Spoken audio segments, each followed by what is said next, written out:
хэллээ.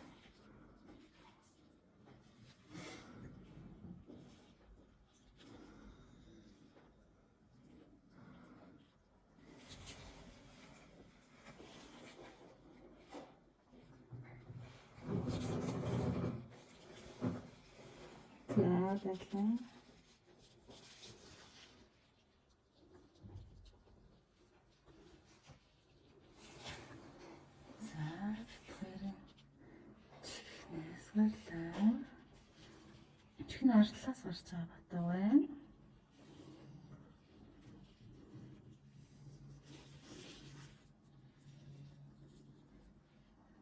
Хөвгөндөс нь харуулаарай. За анзаарч байгаа зарим нь цагаан, зарим нь шар.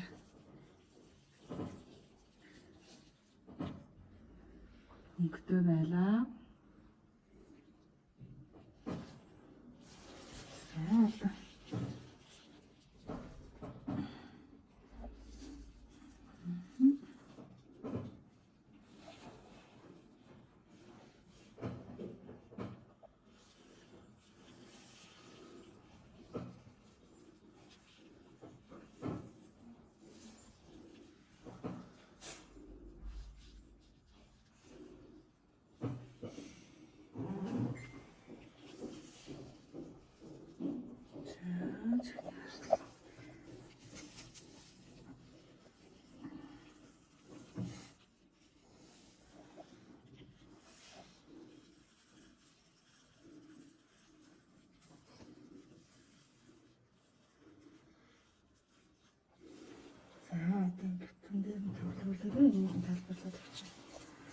За энэ чинь нэлээд цагаан өнгөтэй батаа байна. Чихний араас гарсан. За мөн чихний араас гарсан цагаан өнгөтэй нэлээд өнөр орчихсон, олон жил болчихсон. За ийм цагаан өнөртэй байж байгаа сүүн батаа маань явандаа бийжээд ийм хар өнгөтэй өтгөн бүтцтэй болж ирж байна. За тэгэхээр энэ батаа яг битүүртийн хэмжээний онгорхон өнөртэй нөх хангажуулж байгаа. Тэгээд битүүр араас нь огшоо хэмжлэг хийлээ.